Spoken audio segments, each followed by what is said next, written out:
It's, oh, here we go. We're live. Yep, we're live. All right, I'm a little bit early. I was over at Paul and Adrian's.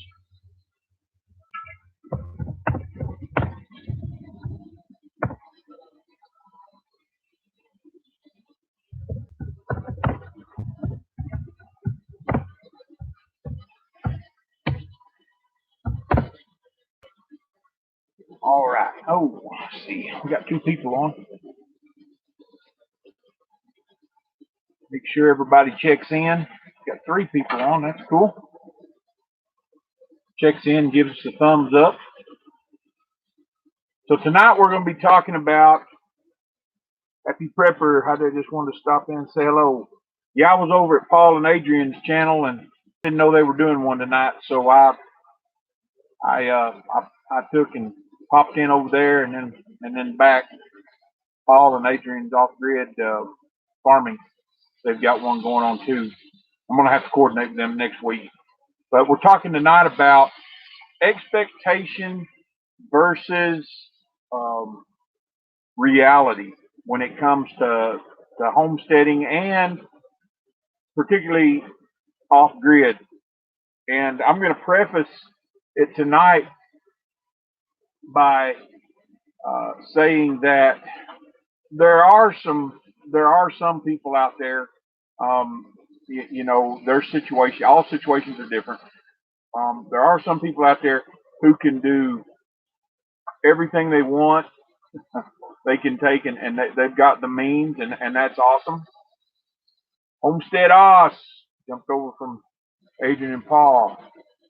All right, man. Thanks for joining us. Thanks for joining us. Appreciate that, Homestead Oz. There, like I was saying, there's some folks out there who can, their situation's different. They can do whatever. But for most of us, and I would say probably the majority of us, we're doing everything, on a cash basis, and we're doing things as we can do it. So the expectation versus reality, the cost versus reward, is what we're going to be talking about tonight. So when we're talking about our journey, and I know everybody has a journey, and we talked about that. CM Taylor says, hello from High Desert in Southern California. Hey, CM, in your yard, Homestead. G'day from Australia. G'day, Homestead. Hey, you guys know each other, huh? So, talking about a journey, everybody has that pivotal moment where they started at, where what spurred them to it. And we did a video called "This Is Us," and we explained kind of what we did. But there's a lot of cost involved, and the expectation. A lot of people have a lot of high expectations about homesteading and what it's going to be like, and then the reality sets in. So the majority that I see, particularly on YouTube and people that I talk to on a daily basis, most of them are doing a small house or a tiny home type situation, an RV when they first get started. And that's what most people, who are going into this lifestyle start with. And for the mainstream America that's living in a subdivision with 3 bedrooms, 4 bedrooms, and 2.5 baths, it's a shock at what you're going to be stepping into. So that's what I want to take and talk about tonight. Let a few more people join in here. Happy Prepper. I think Happy Prepper. Did you take and jump out there? Not sure if you did or not. I really want people to take and put their 2 cents worth in tonight about their journey and just bring up some things talking about expectation versus reality. I know I talk to a lot of people, and their expectation is that it's going to be this blissful rainbows and they're going to have all this time to do what they want, and they're going to have all this time to you know kick back and relax. Well, I'm inside there, Homestead. Also, I'm just wearing a t-shirt. It's pretty cold outside. It's about 28 degrees. We live in an RV, and every time the wind blows, you feel the cold air, but it's it's pretty warm in here. Outside, it's not. I went over and fed the horses a minute ago. Me and the wife and my daughter went over and fed the horses, and it's cold. Wind blowing. You got to bundle up, go outside. Had a little bit of snow last night here. Some parts had a whole lot of snow. So anyway, I'm going to talk about. Nobody wants to chime in. I'm going to talk about kind of our journey um, tonight, and kind of some of the things that we had to give up when you move off grid. Number one, you know, you're going to get rid of a lot of things, um, curling irons and hair dryers and some people are going to have to take and see him. Taylor says my wife watches all your videos and she says God bless you. Well, thank you. Tell your wife thank you. We really appreciate it. We appreciate all the watches and the new time we can get. There's a lot of things that you'll have to give up. There again, unless you have an unlimited amount of cash or an unlimited amount of money to where you can build a huge solar panel, solar system. I went to a homestead over in Colorado, and this guy built his house and built his solar panels and his whole solar system and everything in his house. He built it um, with the funds from his house that he sold in Colorado Springs. He sold a house in Colorado Springs. Of course, that market is really booming, and he moved down there. And his solar system cost about $15,000. And he had a really nice, smaller house. And he said, I think he had something like it was 3 or 4 kilowatts that he was generating. So he had a lot of extra power for that little house. But if you're going to be doing this on a budget and you're going to be doing it as on a cash basis, you're not going to start out with a $15,000 solar system there. So you've got to start looking at before you ever move and before you ever take that step and say, well, we're going to go out here and we're going to homestead. Uh, you're not going to have everything that you would in a normal electric, normal community type setting. There's going to be some things you're going to have to take and do away with. You're just going to have to take and cut them. And when you're talking about moving into an RV or a tiny home, there's a lot of people, and trust me, I've been a lot of different places, been in a lot of different homes. People have a lot of stuff today. I mean, we are one of the few countries in the world that takes and has uh, a whole niche of the economy based upon storage, and we store our stuff there. When we moved to this RV, we moved out of we moved from Tennessee to this to here. We had to have storage, and then when we moved into the place we were renting, we had plenty of room, and then we moved into this RV. We had to have storage. It was $70 a month that they were taking from us. So we have a whole part of the country that they not only are their houses full, they have storage buildings and they rent storages to put stuff in. And when you move to an off-grid homestead or to a tiny home, that's one of the things that you have to take and think about is what am I going to do with all this stuff? You have to downsize. So the expectations of living as you normally would uh, is going to change unless you're taking and you're moving into a full size house and a full size thing.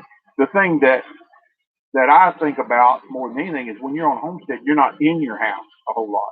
When you're in a community or you're in town and there's a lot of people around, And we did it. We lived on 2 acres in Tennessee, and we were in our house a lot. The weather has a whole lot to do with that because it was either hot or it was raining. And so we spent a lot of time indoors in our house because every time you go outside, the neighbors are looking at you. So you go out and you do what you're going to do, and then you go back in the house to enjoy your privacy. Well, if you're out in the middle of the desert like our place, we only have one neighbor on 250,000 acres.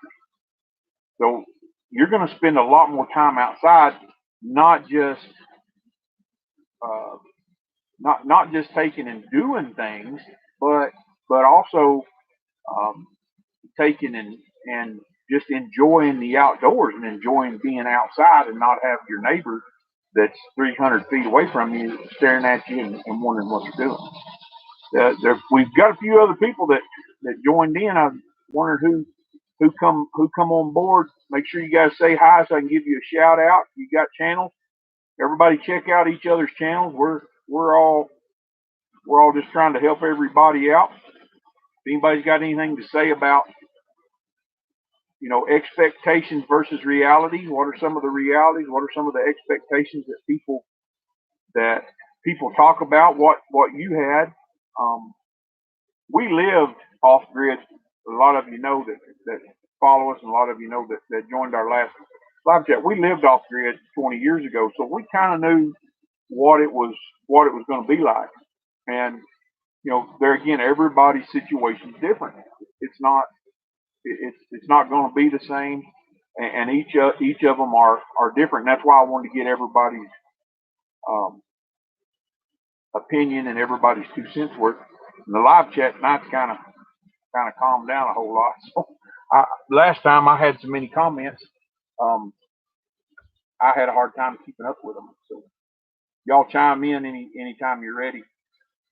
Um, I talked to a guy. This is one of the expectations and one of the realities of living, particularly out here on the desert and being out away from everybody. If you live in an area that's not really populated like we are, and all I can do is talk about what we take and encounter.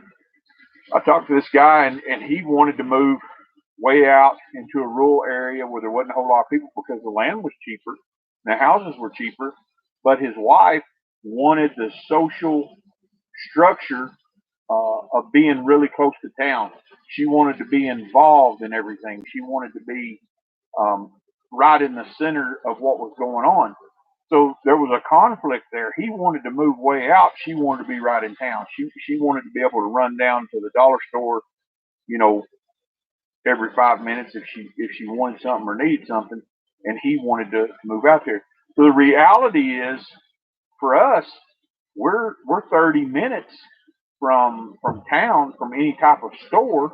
So you're not just going to take it. You're not going to run out.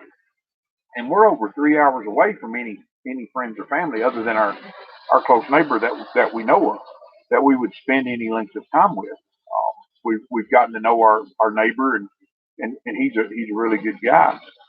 So that social structure is going to be based around Christmas, holidays, Thanksgiving that we just did. We traveled over an hour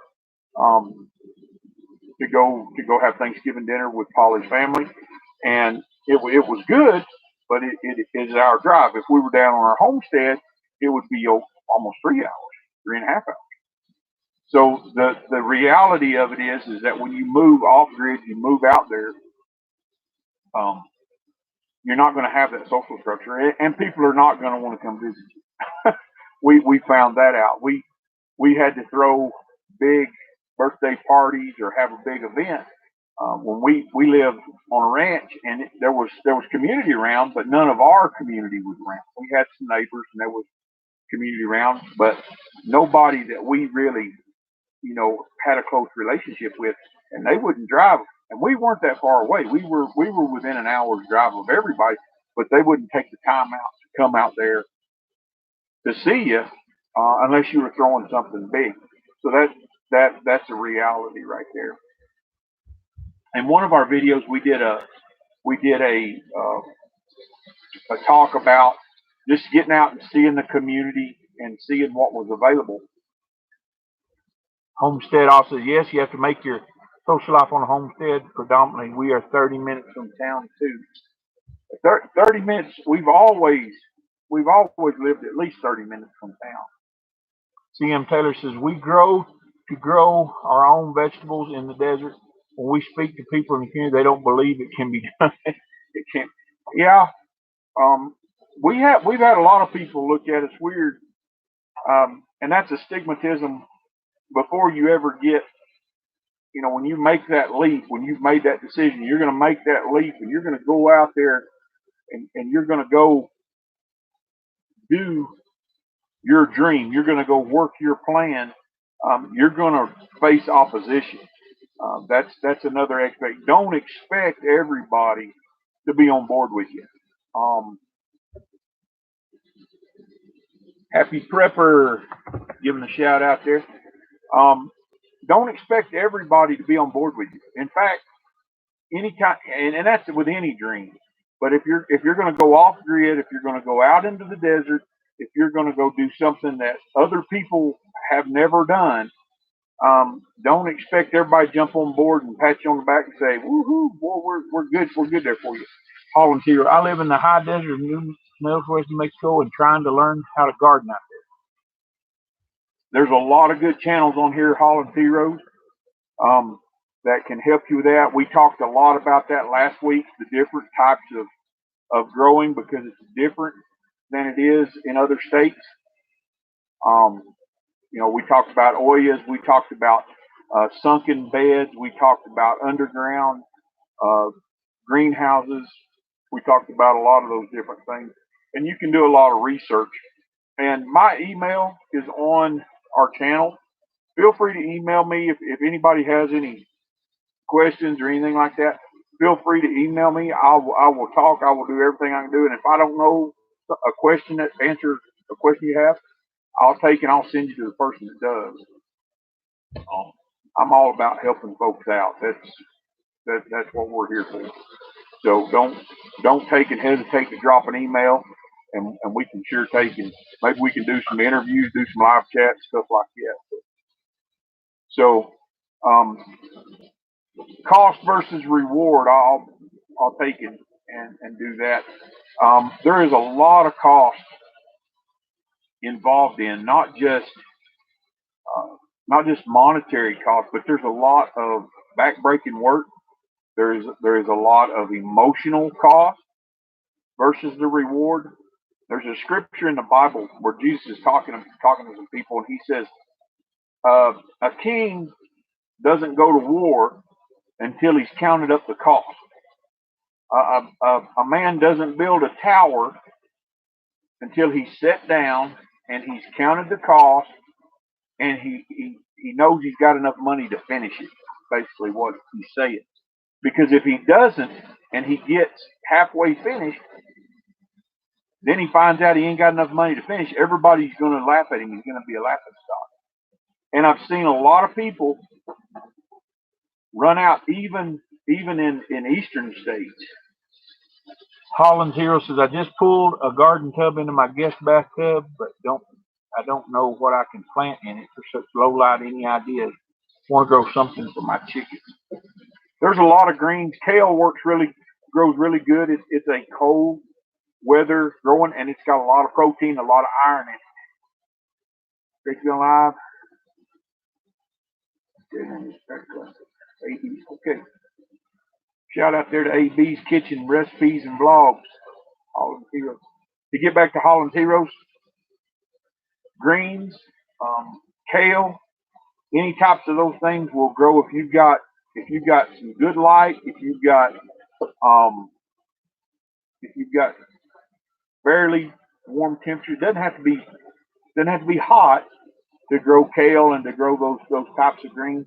They're a wintertime growth.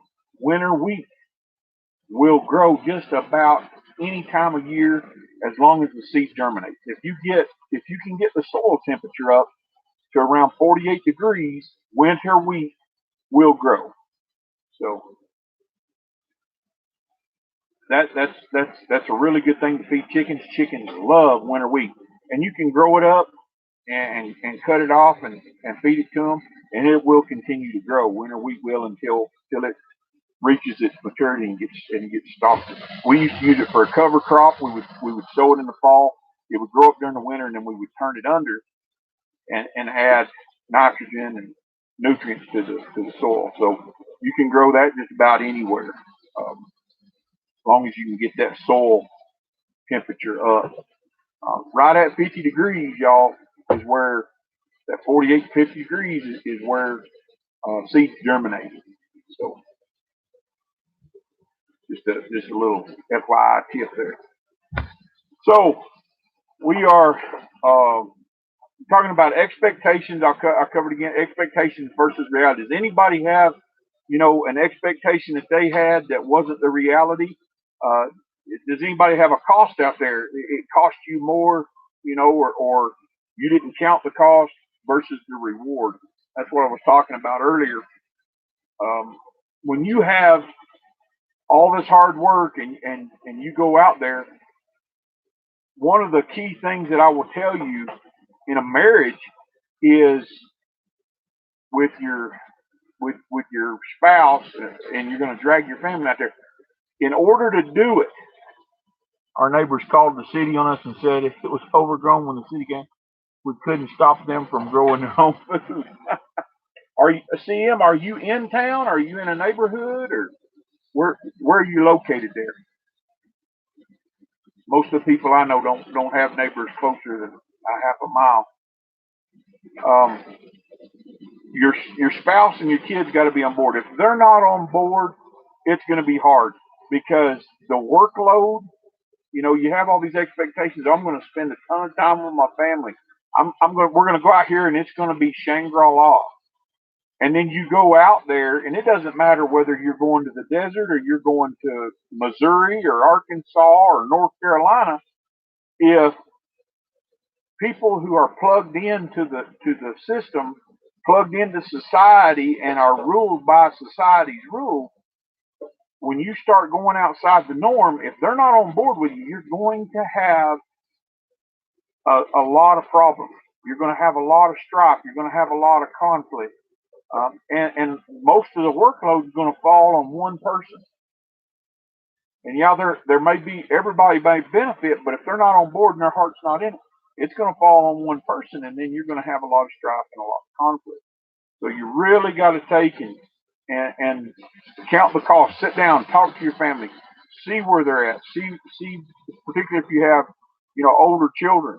You drag them out there, and they get 17, 18, and you're counting on them to help you, and then they go, "No, I'm out."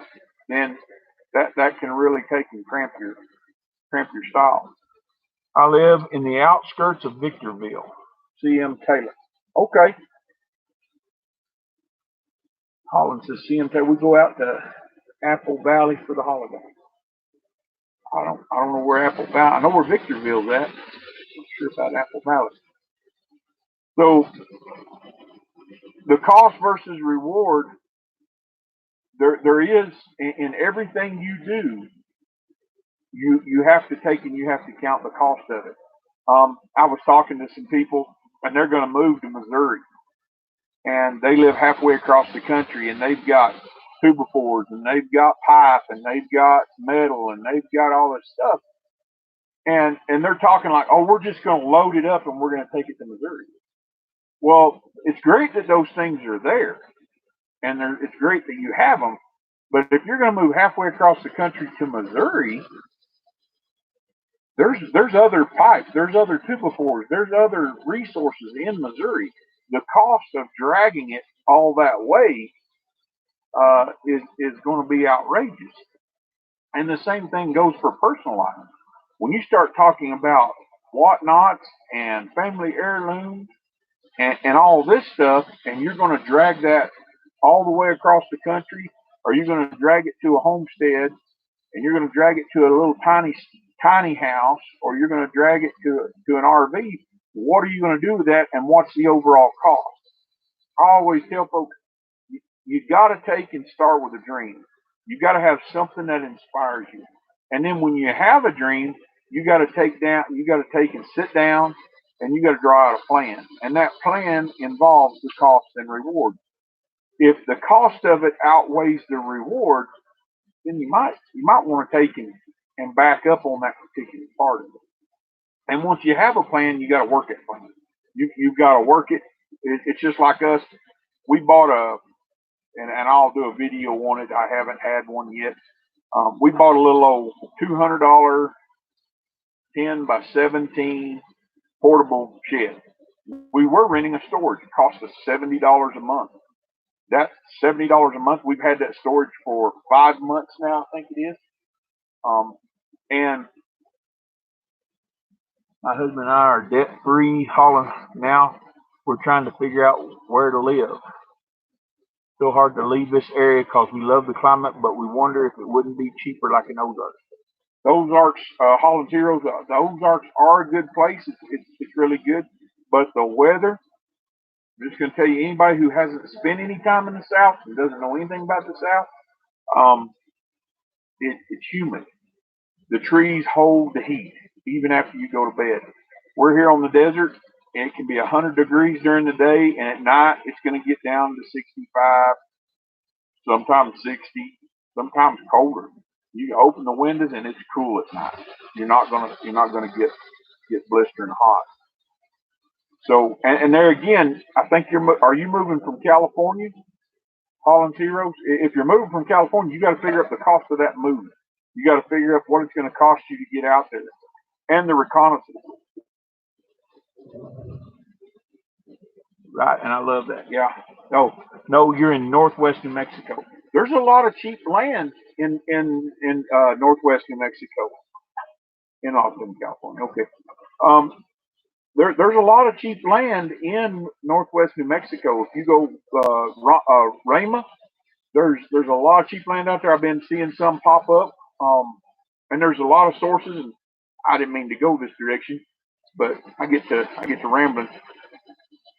Nobody's jumping in, so my live stream, so I go in direct now. There's a lot of good resources out there. We went through a place called Landopia. You can look them up, landopia.com. The guy's name is Eric Peterson. Tell him I sent you. He's a really good guy. There's a lot of them on here that are really reputable. You really want to do your homework. You want to call the county that you're trying to buy in, do all your background work, make sure there's no liens on the property and all that stuff. But there's a lot of good cheap property in northwest New Mexico, up around Navajo Dam. There's cheap land up around Navajo Dam. It's not a bad area to live.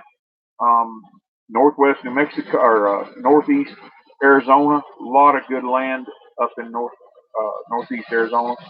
Down around St. John's, and there's even a new boom going on out towards Flagstaff. A lot of good places to go out there. So just count up the cost on what it's going to take you to move, and don't take and the land could be really cheap. We are 45 from. Oh, you're not too far from where we're staying at now. Then, if you're at Navajo Dam, there's some cheap land up there. You can drive around and find some really good land. Most of it has no water. You either have to drill a well or you have to carry water. So that's something else we talked about last week. Is being prepared for that. Having a prepared. What we got? I missed one.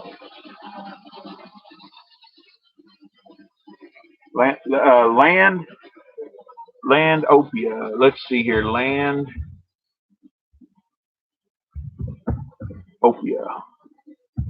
Landopia.com. Right there you go, landopia.com.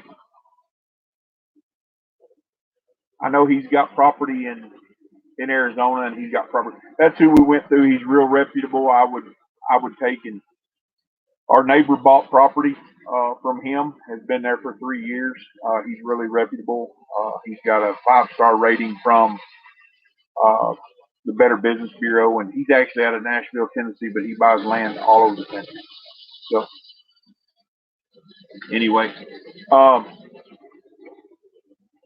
what was I saying before that? Oh, we're talking about cost versus reward.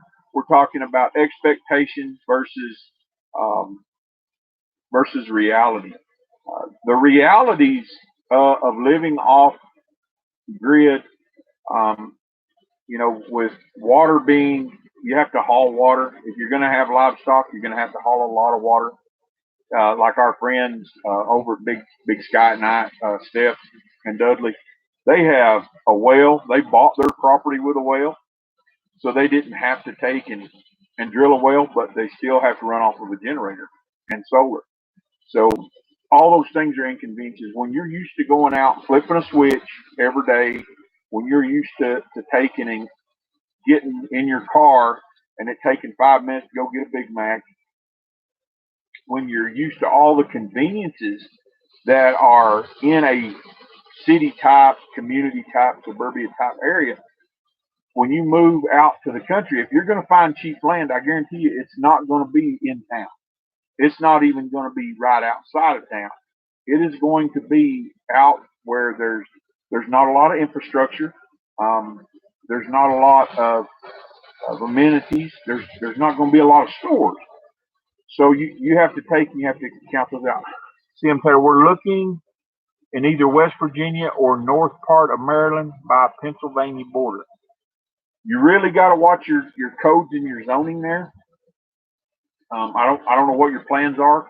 For us, it was we're going to move to our property. We're going to camp out until we get our house built and we get all of our infrastructure in. So we've still got to get a road. We've still got to get a water tank in, and we've still got to get a solar system. Those are the three things right now that hold us up more than anything. As many of you know, if you follow the channel, I've hurt myself at work, and it's really slowed our progress up. And of course, winter's on. So, oh wow, that is rough living and that kind of cold. I moved here to get away from Minnesota. All right, Homestead Oz, thank you for stopping by. Um, appreciate you taking and stopping in all the way from Australia. Oh, Michigan. Okay, yeah. I'm not big on winter. 9 months out of the year. Um, I'm wanting to have some seasons. I want to have some spring. I want to have some summer. I want to have some fall, and I don't mind the winter as long as it don't go on forever and ever and ever and ever.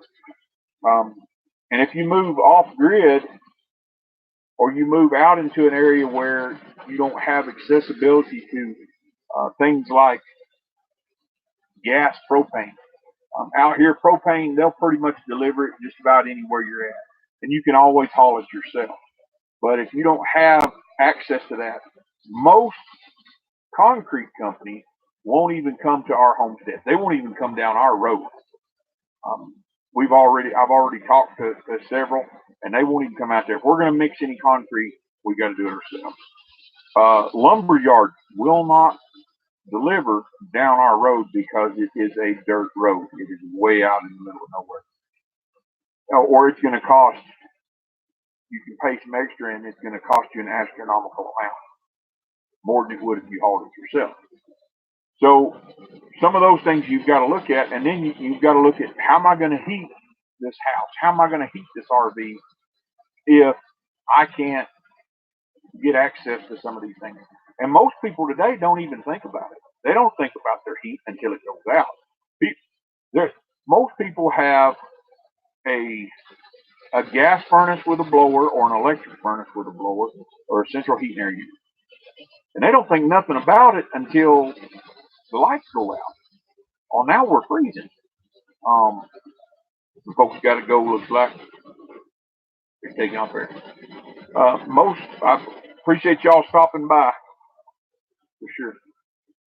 Most people don't even think about any of these things until the lights go out. The reality is, when you're off grid or you're on a homestead, that's the way it is every day. You got to cut wood, and I'm speaking from my experience. Nobody's jumping in. I was really hoping some people had some good stories. But if you have to take and you have to heat with wood, you got to cut that wood. You got to stack that wood. you've got to take and split that wood, and you've got to keep a fire going all the time. If you're going to have hot water, you've got to have a system in place to do that. And there's, like I said, everybody's situation is different, but there's a lot of people out there that have these expectations. I'm going to go to such and such a place, and we're going to live off grid, and we're going to be, it's going to be great. We're not going to have any electric bill, and we're not going to have any water bill, and we're not going to have this, and this. We lived off grid. Holland's Hero says, I keep terracotta pots with candles just in case I got to heat the area with no electricity. That's a really good practice. Keeping that little buddy heater. They even make a little canister heater that you can screw on a gallon, little 1 pound Coleman propane can, and it'll heat. They say it'll heat, a couple hundred square feet. It's not gonna take, and you're not gonna be warm without being bundled up, but it's gonna keep you alive and keep your water from freezing. It's always good to have a backup. That's just a way of life. But going back to to cutting all that wood, we lived off grid, and yeah, we didn't have any electric bill, we didn't have a water bill, but we had horses, we had chickens, we had hogs, we had sheep, we had goats, and I had to haul water every day for those animals, plus work, plus come home. I would come home every night and cut enough firewood for that night, plus the next day, and my wife still had to chop wood. We had Anna, she's sitting over here next to me. She was a baby. She wasn't even a year old yet, and my wife would have to go out, chop enough wood because I couldn't chop enough for the next day. So that's a reality. So you have to figure in, and that goes back to cost. What's it going to cost you? We did live off grid, and I'm not trying to deter anybody. It's an awesome way of life. I just think people really have got to sit down and think about it, because a lot of these people, it gets romanticized out there that it's going to be easy. You're going to love it. It's going to be great. And for some people, it may be. If you've got an unlimited amount of cash and you've got an unlimited amount of resources, yeah, you can do it. You can hire people. You can hire contractors. You can hire specialists to come and do stuff for you, and that's great. But if you've got to do it, then you've got to count up that cost, because then you become the butcher, the baker, and the cake maker. And you're sometimes, and I still do it today. If I don't know something, guess where I go? Guess it. I go to YouTube. I go to YouTube and take and learn about it so that I can do it myself, because we can't afford to have somebody do it for us. Holland's Hero said, yeah, we got that in our camping. Never thought about using the house. What kind of house are you going to build on your property? We are looking at, we've changed our mind several times. We were going to do log, we're going to do it. But I think the most economical and the most code, the less code on it is a earth bag type building. If they approve it in our county, which I think they pretty much will, we're going to do a post and beam with earth bag walls inside, and we're looking at about less than 500 square feet. It's not going to be. We're going to have big porches on it, but we're looking at about 500 square feet, 495 square feet. We are in Apache County, Arizona. They're awesome to work with. I talked about it last week. Love the county. Everybody I've talked to so far at building and codes, the health department, everybody has been really awesome. I did a lot of research before we moved here. Those are things that when you're sitting down, and I have people one of the reasons I did this, I started doing this live stream. For those of you who don't know, I have people contact me. They email me, they call me, they're talking to me about this kind of stuff, and they say, what do you do about this? And what do you do about that? And how are you doing this? And I sit down, I talk to them, and they really don't have a full understanding of what it takes. Hey Taylor, I grew up on a reservation in Montana. We had to carry water and chop wood, plus plant our garden and hunt and fish for meat. I miss that lifestyle. That's one of the reasons, Taylor. Um,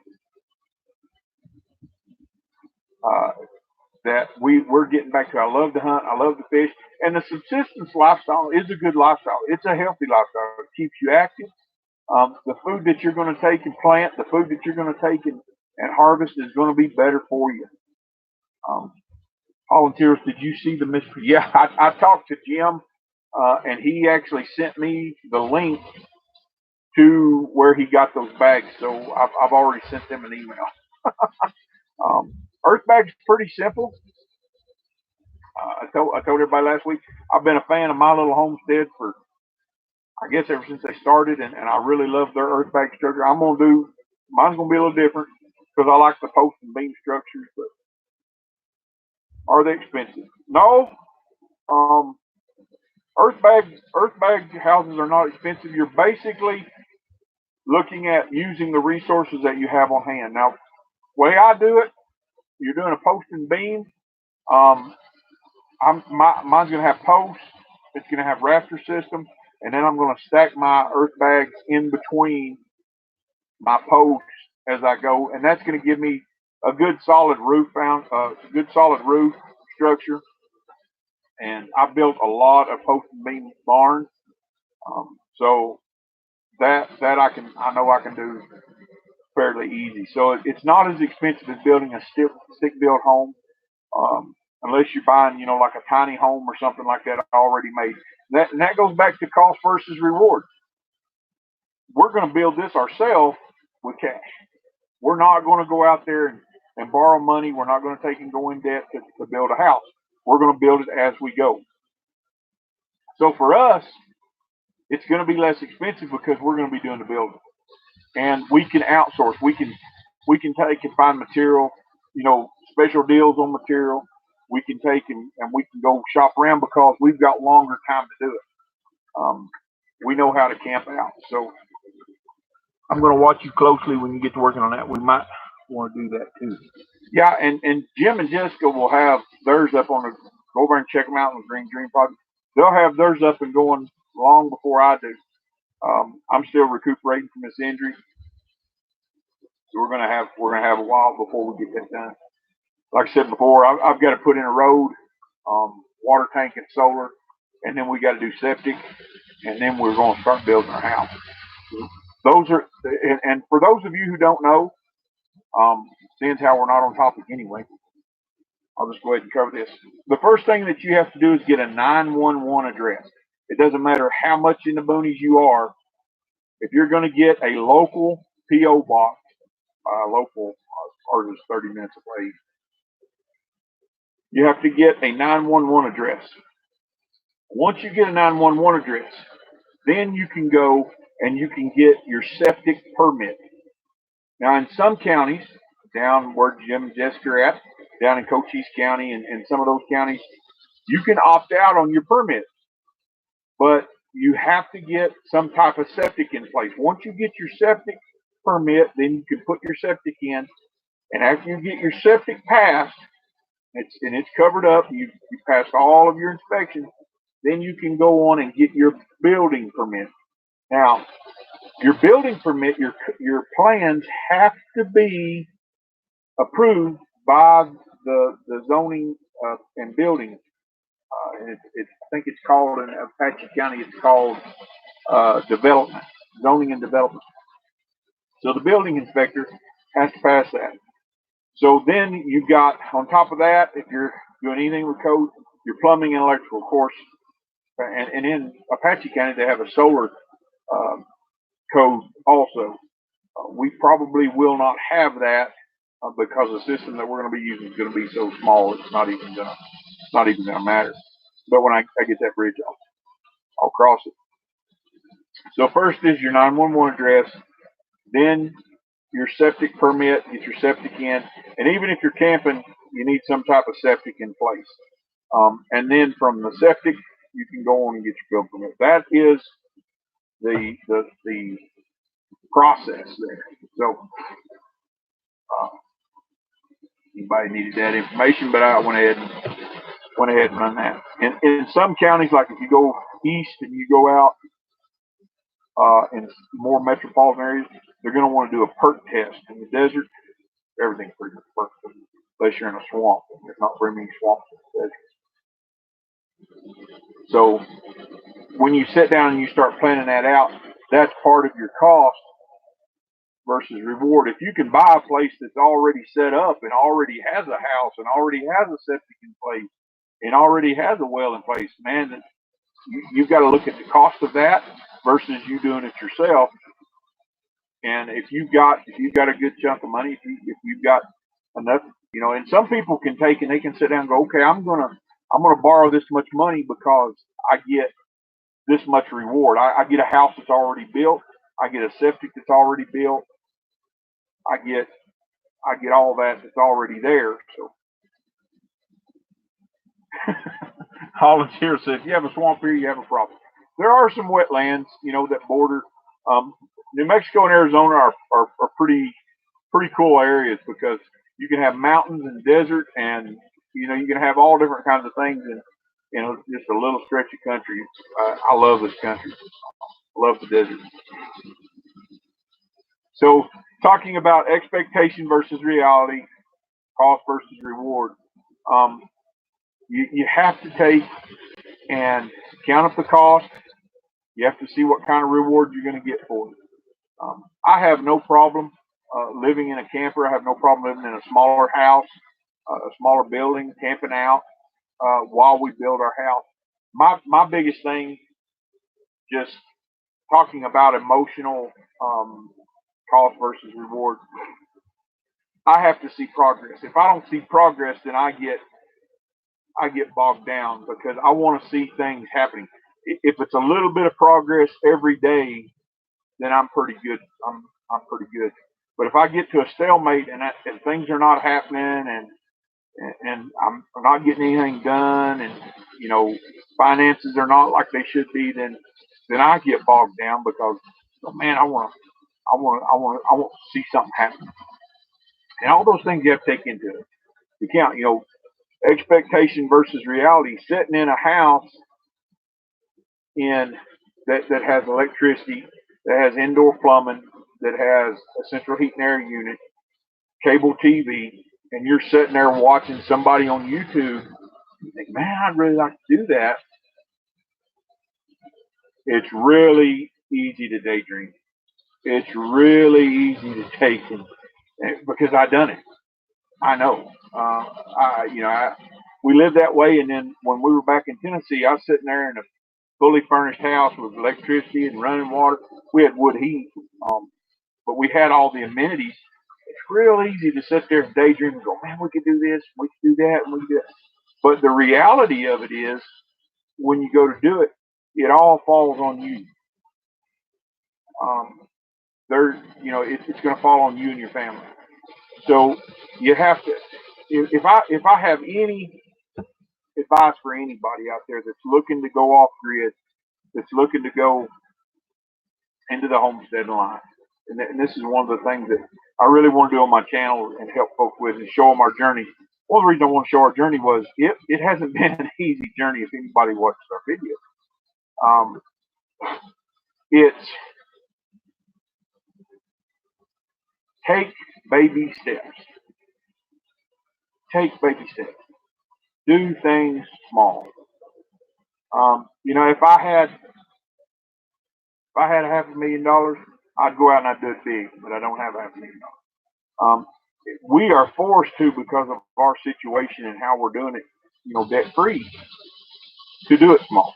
And because of it, we have changed our minds a bunch, and in the end, we end up with something that we really like and we really want because we've had the opportunity to take the time to see it through and weigh the expectation versus the reality, the cost versus the reward. So take small steps. Don't get in a hurry. Plan. And if anybody knows me, you're gonna hear it. You plan. Write it out. One of the things that we have, and you can't see it, and I'll probably do a video on it. I've got a lot of ideas for videos. Um, it's cold and I've been laid up and I don't have time to do a whole bunch of stuff. But we've got a board on our wall over here, and on that board it has our priorities listed on what we need. And we have a running budget on the other side of the board, and that allows us to take and see what we got to do. Because in the meantime, when you're planning, in the meantime, when you're trying to take and get everything out, when you're weighing the cost and rewards, when you're weighing the expectations versus reality, you've got to live. You got to pay bills. There's a lot of things that you have to do. So having that board helps motivate me and to see the difference in it. So I guess I'm going to end this up. I'm at 50 minutes. I don't want to go way over. I've talked and jabbered on long enough. That's what I want to do is take time and hold here. Take the time, make the right choices, and then once you've made choices, don't close your mind off to something else. And weigh everything out. Like I said, we've changed our mind. We looked at a log cabin. We looked at a post and beam house. We looked at, just a conventional type house. We looked at small, tiny houses. And the more we talk about it and the more that we take and weigh everything out, then what we want evolves. Between me and my wife, we sit there and we talk, and it evolves. Well, we want this, and I'd like to have this over here. And so then we can make a collective decision and then get the ball rolling from there. So I'm gonna go ahead and end it all up, guys. I appreciate you guys stopping by. Remember to take and go on over if you would, like and subscribe if you ain't already subscribed. Check out some videos. We're gonna be putting out a video about our hot turkey that we did. A video on our hot turkey. We're going to be taking and putting that out, and guys, go over and check that out. We injected a hot turkey, so I'm going to have the recipe in the description below. I think we got figured out all the ingredients. My daughter said she don't want to be on camera, but she said no, we didn't. She's been kind of moderating, watching the feed. So thank you all for stopping by. I appreciate each and every one of you. We're going to try and do a live chat. I'm going to coordinate with some of the other people that we follow, see what time they're doing their live streams. Go check out Plant-Based Homestead Prepper. Go check out Paul and Adrian Off Grid Farming. Go check out some of these other people that are on here, and they can support them. Watch their videos, give them a thumbs up, give them some view time. We really appreciate that. And until next time, we'll see you down the road. God bless everybody. Good night.